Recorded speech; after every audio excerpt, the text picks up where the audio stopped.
Boa tarde, investidores e investidoras, sejam bem-vindos a mais um Radar de Fundos. Esse que é um programa que conecta vocês principais notícias e movimentações dos fundos imobiliários, FIAGROS e FIINFRAS. Eu sou Andrés Costa. Conferir o que movimentou o mercado toda segunda e sexta ao meio-dia. E já sabe, toda quarta-feira, às 9 horas da manhã, aqui nesse mesmo canal, temos o Café com Fio, o podcast com convidados sobre fundos de investimento. Já aproveita, deixe seu like, acione o sino, se não é inscrito, se inscreva, compartilhe e não esqueça de deixar esse like, assim o YouTube entende que é um conteúdo relevante e vai entregar para mais investidores ficarem bem informados. Agora sim, vamos para o panorama do mercado. E nós iniciamos esse panorama aí com o IFIX, que fechou na última sexta-feira, dia 3 de outubro de 2025. Ele fechou a 3.584,89 pontos, uma alta de 0,30%, uma alta pequena, perto aí da última queda que foi no dia 1º de outubro.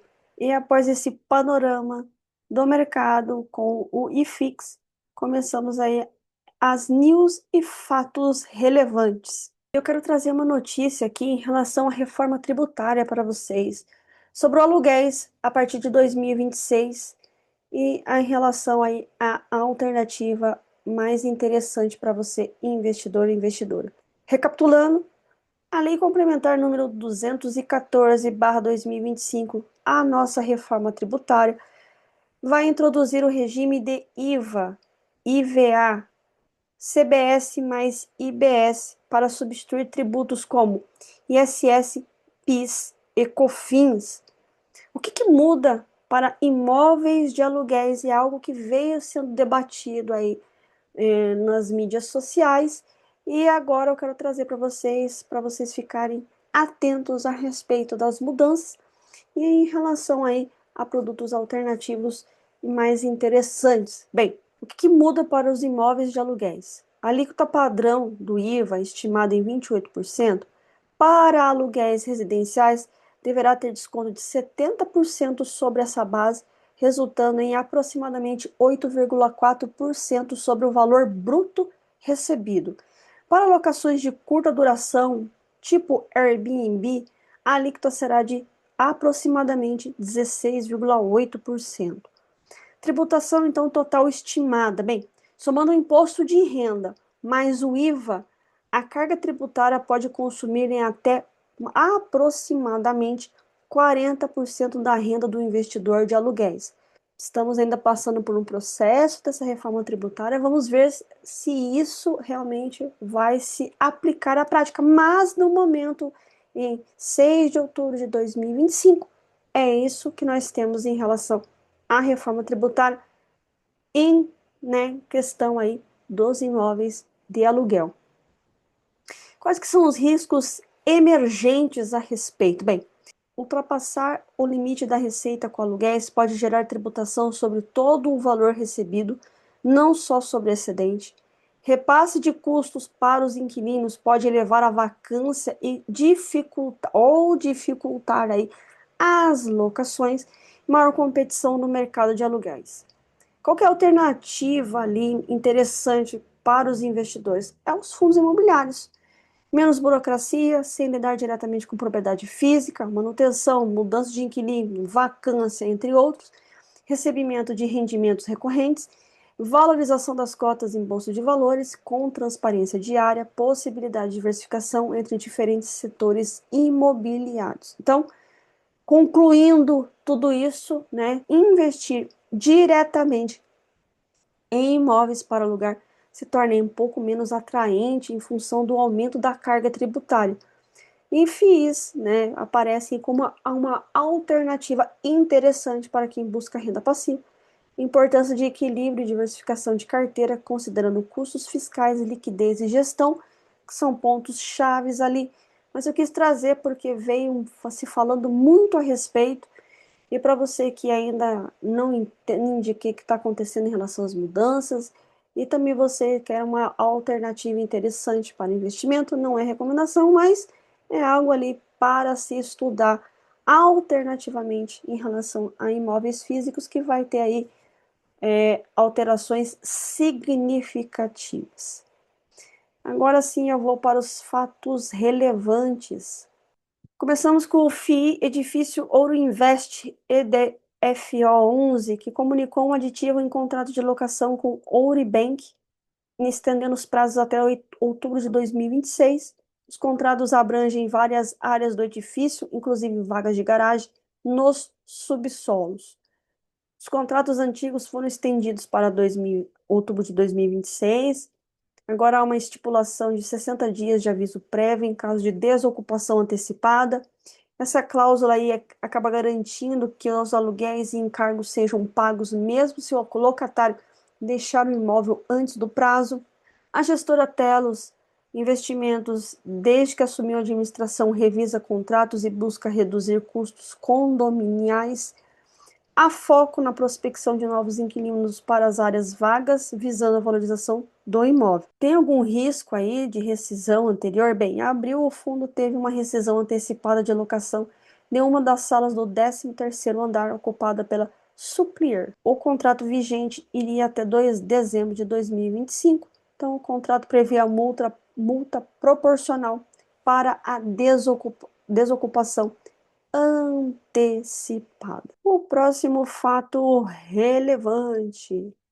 Venda estratégica aí do FII JFLL 11 e ganho de capital. Bem, o fundo vendeu participação no edifício VO 699 em São Paulo por aproximadamente 13,9 milhões de reais, equivalente a 7,5% de cada uma das 140 unidades. A operação faz parte do plano de monetização de ativos do fundo. A operação, como é que ela ocorreu? Compra original em 2021 por aproximadamente 11,6 milhões. Essa venda representa uma valorização do ativo e ganho de capital estimado em R$ 1,53 por cota. Primeira parcela, 6,1 milhões de reais já paga. O restante até 31 de outubro. Distribuição de 0,67 centavos por cota, ou seja, 95% pagos aos cotistas em outubro. Impactos financeiros dessa operação: liquidez reforçada e resultado direto aos cotistas, destravamento de valor e otimização do portfólio. Essa estratégia de desalavancagem saudável, aumentando com isso a eficiência do fundo. E se você é cotista do JFLL11, teve uma movimentação expressiva. O próximo fato relevante é em relação ao TRXF11, atualização da remuneração do formador de mercado.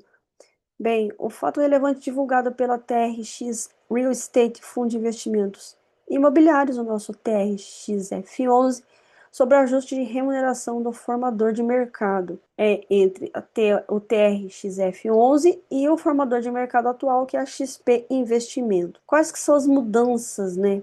Bem, a remuneração do formador de mercado foi atualizada para 0,000954 centavos por cota mês. Esse novo valor passa a vigorar a partir do dia 3 de outubro de 2025, então passou a vigorar na última sexta-feira. Objetivo do contrato: fomentar a liquidez das cotas do fundo da B3, conforme regulamentos aplicáveis. A vigência: o contrato é por prazo indeterminado e pode ser rescindido por qualquer parte com aviso prévio de 30 dias. Próximo fato relevante. Carry 11, Brazilian Graveyard and Death Care Service, fundo de investimento imobiliário. Ele aí veio a comunicar ao mercado que não haverá divulgação de distribuição de rendimento para o mês de setembro de 2025. O comunicado foi feito dia 3 de outubro de 2025. E quais são as implicações de observações a serem feitas? A ausência de distribuição pode indicar que o fundo ou não gerou receita suficiente ou optou por reter recursos. Cotistas devem acompanhar o comunicado subsequente para saber se haverá compensação posterior. Esse tipo de decisão pode afetar a percepção de previsibilidade e confiança dos investidores nesse fundo. Vejam aí os próximos comunicados e também não esqueçam de ler o relatório gerencial. Próximo fato relevante, TORD 11, distribuição de recursos do leilão de frações de cota. A data do leilão foi dia 9 de setembro de 2024. O valor total desse leilão foi R$ 89.757,85. O valor por cota distribuído R$ 3,1382. Data de crédito aos cotistas, 6 de outubro de 2025. Portanto, hoje. Origem dos recursos. Bem, frações de cotas resultantes do grupamento realizado em 4 de junho de 2025. Como é que aconteceu esse grupamento? Proporção de 6 por 1, ou seja, a cada 6 cotas antigas corresponde uma cota nova. Qual é a quantidade de cotas após o grupamento? Bem, 5.841.892 cotas. Quais que são as observações a serem feitas? Bem, o grupamento ele não impactou o patrimônio líquido do fundo. O valor distribuído será acreditado nas contas dos cotistas beneficiários aí do leilão. Esses foram os principais fatos relevantes. Agora eu quero trazer para vocês um ranking lá do Status Invest, para ver como que estão as nossas movimentações aí dos fundos. Bem, quais são os fundos mais populares hoje no mercado? MXRF, XPML, KNCR, GARI11, BTLG e HGLG. Quais são os 5 fundos com o maior número de cotistas? Bem, temos MXRF11 hoje com 1.325.000 cotistas, XPML 608.916, HGLG 511.893, KNCR 431.998, BTLG 401.755 e GARI11 396.183. Percentual em caixa. Quem tem mais caixa hoje dentro dos fundos imobiliários? Bem, Ford 11 com 23,15%, Canuc com 20,41%, BPML 11 19,21%, LFTT 11 15,81%, SHPP 11 14,01%, a URB 11, 13,88%. Liquidez diária, quais são os mais líquidos? Veri 11, 1,6 bilhões. JSIM 11, 23,89 milhões. KNCR 11, hoje com 11,19 milhões. TRXF 11, 10,02 milhões. HPDP 11, 9,78 milhões. E MXRF 8,78 milhões. Esse é o ranking dos fundos imobiliários. E eu quero aí dos fiagros, os mais populares. Vigia 11 em primeiro, Snag 11 em segundo, Rizag 11 em terceiro, Rura 11 em quarto, KNCA 11 em quinto lugar e sexto, FGAA 11 em sexto lugar. Maiores altas, NextG 11, 38,69%, Betag 11, 33,59%, Rizag 11, 29,14% e AGR 11, 28,43%, FGAA 11, 27,54%, FTCA 11, 27,45%. As maiores baixas, HGAG 11, 24,10%, RZO 11, 20,06%, GRWA 11, 11,62% e AG 11, 7,83%, BBGO 11, 3,41%, CADOL 3,31%. Quais são os mais líquidos? Liquidez média diária. KNCA 11 com 2,01 milhões, Snag 11 com 1,79 milhões, Rura 11, 1,56 milhões, Vigia 11, 1,17 milhões, AGRX 11, 1,08 milhões, Rizag 11, 1,04 milhões. E assim nós estamos finalizando o radar de hoje. Aproveite para deixar seu like, se inscrever aqui no canal e compartilhe este conteúdo com quem também investe em fundos. Queremos que cada investidor tenha acesso às informações necessárias e que fazem toda a diferença aí, não só na tomada de decisão diária, mas na tomada de decisão aí em relação aos fundos de investimento. Então, não deixe aí de curtir, compartilhar, se inscrever no canal para não perder nada a respeito, nenhuma informação e também nenhuma entrevista aí com os convidados. Te vejo no próximo programa. Até sexta. Tchau, tchau.